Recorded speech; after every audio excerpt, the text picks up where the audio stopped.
আকাশবাণী আগরতলা। স্থানীয় সংবাদ পড়ছে চন্দন লেখা পাল। এখনকার বিশেষ বিশেষ খবর হল, মুখ্যমন্ত্রী অধ্যাপক ড মানিক সাহার পৌরোহিত্যে আজ উত্তর পূর্বাঞ্চলের জন্য গঠিত টাস্ক ফোর্সের বৈঠক অনুষ্ঠিত। সরকার 2027 সালে 2টি ধাপে জনসংখ্যা গণনা করার সিদ্ধান্ত নিয়েছে। পাশাপাশি জাতি গণনাও করা হবে। সংসদের বর্ষাকালীন অধিবেশন আগামী 21 জুলাই শুরু হচ্ছে। বিশ্ব পরিবেশ দিবস উপলক্ষে প্রধানমন্ত্রী নরেন্দ্র মোদী আগামীকাল সকালে নতুন দিল্লিতে একটি বিশেষ বৃক্ষরোপণ অনুষ্ঠানে অংশ নেবেন। এবারে আসছে বিস্তারিত সংবাদে। রাজ্যের পর্যটন কেন্দ্রগুলিকে আকর্ষণীয় করে তুলতে হেলি ট্যুরিজমের উন্নয়ন এবং ডুম্বুরের নারিকেলকুঞ্জে সি প্লেন চালুর জন্য প্রয়োজনীয় সহযোগিতা করতে মুখ্যমন্ত্রী অধ্যাপক ড মানিক সাহা উত্তর পূর্বাঞ্চল উন্নয়ন মন্ত্রক অর্থাৎ ডোনার মন্ত্রকের কাছে অনুরোধ জানিয়েছেন। উত্তর পূর্বাঞ্চলে পর্যটনের প্রসারে মেঘালয়ের মুখ্যমন্ত্রী কনরাড সাংমাকে আহ্বায়ক করে ডোনার মন্ত্রকের গঠিত উচ্চ পর্যায়ের টাস্ক ফোর্সের দ্বিতীয় সভায় আজ মুখ্যমন্ত্রী এই অনুরোধ জানান। আজ ভার্চুয়াল সভায় অংশগ্রহণ করেন কেন্দ্রীয় ডোনার মন্ত্রী জ্যোতিরাদিত্য সিন্ধিয়া, অরুণাচল প্রদেশের পর্যটন মন্ত্রী পাসাং দর্জি সোনা, সিকিমের পর্যটন মন্ত্রী শেরিং টি ভুটিয়া।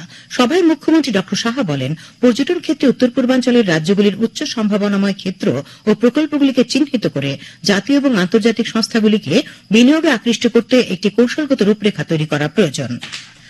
সরকার 2027 সালে 2টি ধাপে জনসংখ্যা গণনা করার সিদ্ধান্ত নিয়েছে। পাশাপাশি জাতি গণনাও করা হবে। আদমশুমারির ভিত্তি তারিখ হবে 2027 সালের 1 মার্চ।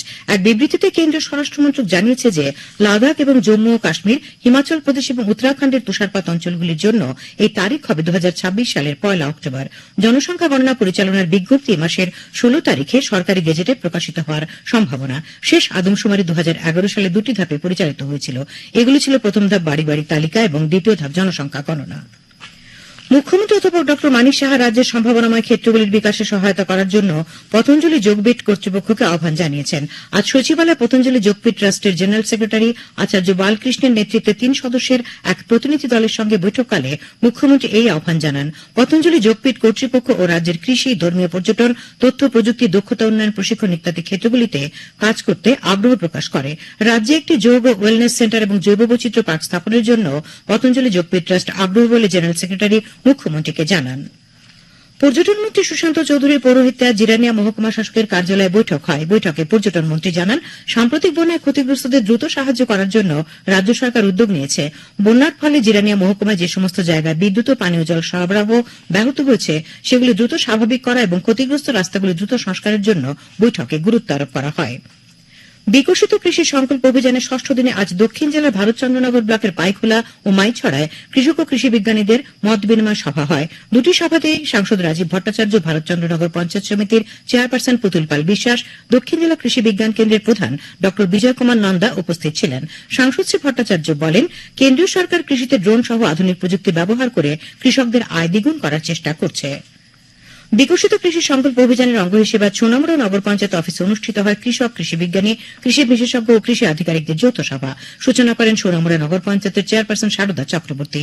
এই সভায় কৃষিকাজের ক্ষেত্রে কৃষকদের কি কি সমস্যা রয়েছে, কৃষিক্ষেত্রে কিভাবে উন্নত প্রযুক্তি ব্যবহার করে উৎপাদন আরও বৃদ্ধি করা যায়, এই সব বিষয়ে বিস্তারিত আলোচনা হয়। কৈলাসহরের ভগবাননগর মাধ্যমিক বিদ্যালয় চত্বরে আজ বিকশিত কৃষি সংকল্প অভিযান উপলক্ষে এক সভা হয়। উপস্থিত ছিলেন পঞ্চায়েত প্রধান নিহারা বেগম, কৃষি তত্ত্বাবধায়ক পরাগ রায় চৌধুরী, শস্য বিজ্ঞানী রিপন চন্দ্র দাস, প্রাণী চিকিৎসক ড শুভম চাকমা প্রমুখ। সভায় কৃষি ও কৃষক কল্যাণে কেন্দ্র রাজ্য সরকারের বিভিন্ন কল্যাণমুখী কর্মসূচি, আধুনিক কৃষি প্রযুক্তি ইত্যাদি বিষয়ে আলোচনা হয় এবং কৃষি সংক্রান্ত বিষয়ে কৃষকদের বিভিন্ন প্রশ্নের উত্তর দেন কৃষি বিজ্ঞানীরা। অর্থমন্ত্রী প্রণজিৎ সিংহ রায় আজ উদয়পুরের পূর্ব গর্জিছড়া এডিসি ভিলেজে পাম অয়েল চাষ পদ্ধতির উপর সচেতনতামূলক কর্মশালার উদ্বোধন করেন। উপস্থিত ছিলেন বিধায়ক অভিষেক দেবরা এবং জিতেন্দ্র মজুমদার প্রমুখ। রাজ্যের সাম্প্রতিক বন্যায় ক্ষতিগ্রস্ত কৃষকদের যথাযথ ক্ষতিপূরণ দেবার দাবি জানিয়েছেন প্রদেশ কিষাণ কংগ্রেসের চেয়ারম্যান অশোক কুমার বৈদ্য।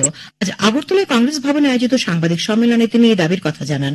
গত আগস্ট মাসে বন্যায় ক্ষতিগ্রস্ত কৃষকদের অনেকেই যথাযথভাবে সরকারি সহায়তা পাননি বলে অভিযোগ করেন তিনি। সাংবাদিক সম্মেলনে বক্তব্য রাখেন প্রদেশ কংগ্রেস মুখপাত্র প্রবীর চক্রবর্তী। 55676 ধর্মনগর আগরতলা যাত্রীবাহী ট্রেনটি আগামীকালও বাতিল করা হয়েছে। এনএফ রেলের মুখ্য জনসংযোগ আধিকারিক কপিঞ্জল কিশোর শর্মা আজ এই খবর জানিয়েছেন।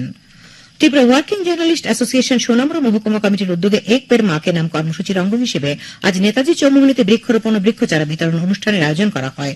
কর্মসূচির সূচনা করেন নগর পঞ্চায়েতের চেয়ারপারসন শারদা চক্রবর্তী। খবর প্রচারিত হচ্ছে আকাশবাণীর আগরতলা কেন্দ্র থেকে।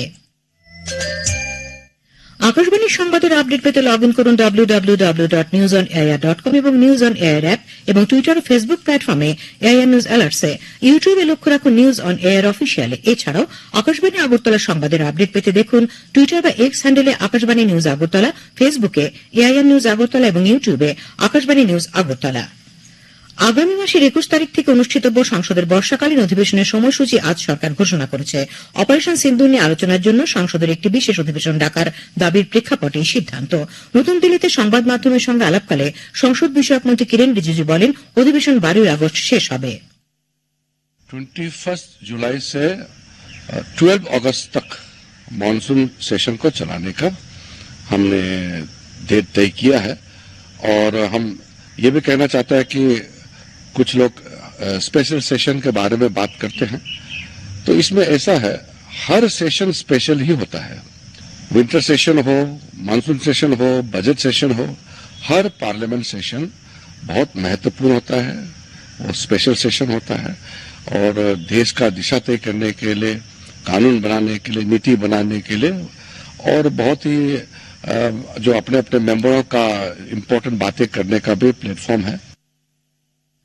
পহেলগামে বর্বরোচিত সন্ত্রাসী হামলায় 25 জন ভারতীয় এবং একজন নেপালি নাগরিক নিহত হওয়ার পর ভারত কর্তৃক পরিচালিত অপারেশন সিন্দুরের পর এটি হবে প্রথম সংসদের অধিবেশন। জবাবে ভারতীয় সশস্ত্র বাহিনী পাকিস্তান এবং পাক অধিকৃত জম্মু ও কাশ্মীরের সন্ত্রাসী ঘাঁটিতে হামলা চালিয়ে 100 জনেরও বেশি সন্ত্রাসীকে হত্যা করেছে। পহেলগামে সন্ত্রাসী হামলার পর সরকার দুটি সর্বদলীয় বৈঠকও করে, যেখানে বিভিন্ন রাজনৈতিক দলের নেতারা উপস্থিত ছিলেন। বিশ্ব পরিবেশ দিবস উপলক্ষে প্রধানমন্ত্রী নরেন্দ্র মোদী আগামীকাল সকালে নতুন দিল্লির ভগবান মহাবীর বনস্থলী পার্কে একটি বিশেষ বৃক্ষরোপণ অনুষ্ঠানে অংশ নেবেন। প্রধানমন্ত্রী এক পেড় মাকে নাম উদ্যোগের আওতায় একটি বটের গাছের চারা রোপণ করবেন। এই প্রকল্পটি দিল্লি, রাজস্থান, হরিয়ানা এবং গুজরাট সহ 4টি রাজ্যের 29টি জেলার আরাবল্লী পাহাড়ি রেঞ্জের আশেপাশের 5 কিলোমিটার বাফার এলাকায় সবুজায়নের একটি বড় উদ্যোগ। প্রধানমন্ত্রী দিল্লি সরকারের সুস্থায়ী পরিবহন উদ্যোগের অধীনে 200টি বৈদ্যুতিক বাসেরও সূচনা করবেন। বিশ্ব পরিবেশ দিবস উপলক্ষে বিজ্ঞান প্রযুক্তি পরিবেশ দপ্তর এবং দূষণ নিয়ন্ত্রণ পর্ষদের যৌথ উদ্যোগে আজ আগরতলায় সুকান্ত একাডেমিতে বর্ষা আঁকো প্রতিযোগিতা অনুষ্ঠিত হয়। দূষণ নিয়ন্ত্রণ পর্ষদের সদস্য সচিব বিশু কর্মকার জানান, আগামীকাল সকালে সুকান্ত একাডেমি প্রাঙ্গণ থেকে একটি র্যালি শহর পরিক্রমা করবে।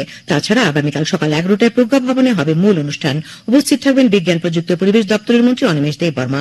বিশ্ব পরিবেশ দিবস উপলক্ষে স্কুলগুলিতে বিজ্ঞান ভিত্তিক মডেল প্রতিযোগিতা ছাড়াও কলেজগুলিতে অনুষ্ঠিত হয় প্লাস্টিক বর্জন বিষয়ে বিশেষ বিতর্ক প্রতিযোগিতা।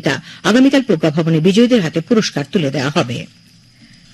ত্রিপুরা অটোরিকশা ওয়ার্কার্স ইউনিয়নের 32তম প্রতিষ্ঠা দিবস আজ আগরতলায় সিটু কার্যালয়ে সদর দপ্তরে পালন করা হয়।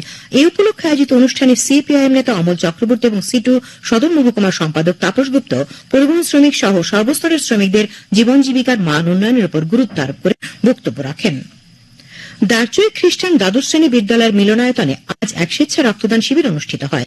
এই শিবিরের উদ্বোধন করেন বিধায়ক ভগবান চন্দ্র দাস, পৌরোহিত্য করেন ডারলং জোনাথন ইনপুই সভাপতি প্লামোয়ানা ডারলং। শিবিরে মোট 36 জন স্বেচ্ছায় রক্তদান করেন।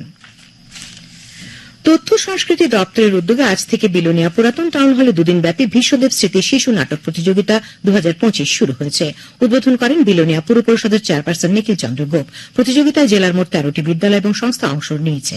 আগামীকাল প্রতিযোগিতা শেষে বিজয়ীদের পুরস্কৃত করা হবে।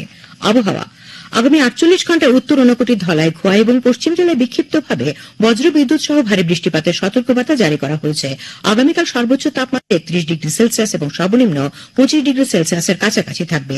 আজ দিনের সর্বোচ্চ তাপমাত্রা ছিল 29.2 ডিগ্রি সেলসিয়াস এবং সর্বনিম্ন 25.4 ডিগ্রি সেলসিয়াস। শেষ করার আগে খবরের বিশেষ বিশেষ অংশগুলি আরেকবার। মুখ্যমন্ত্রী অধ্যাপক ডক্টর মানিক সাহার পৌরোহিত্যে আজ উত্তর পূর্বাঞ্চলের জন্য গঠিত টাস্ক ফোর্সের বৈঠক অনুষ্ঠিত। সরকার 2027 সালে 2টি ধাপে জনসংখ্যা গণনা করার সিদ্ধান্ত নিয়েছে। পাশাপাশি জাতি গণনাও করা হবে। সংসদের বর্ষাকালীন অধিবেশন আগামী 21 জুলাই শুরু হচ্ছে। বিশ্ব পরিবেশ দিবস উপলক্ষে প্রধানমন্ত্রী নরেন্দ্র মোদী আগামীকাল সকালে নতুন দিল্লিতে একটি বিশেষ বৃক্ষরোপণ অনুষ্ঠানে অংশ নেবেন। স্থানীয় সংবাদ আজকের মতো এখানেই শেষ হল। পরবর্তী বাংলা স্থানীয় সংবাদ শোনা যাবে আগামীকাল সকাল 7:35 মিনিটে।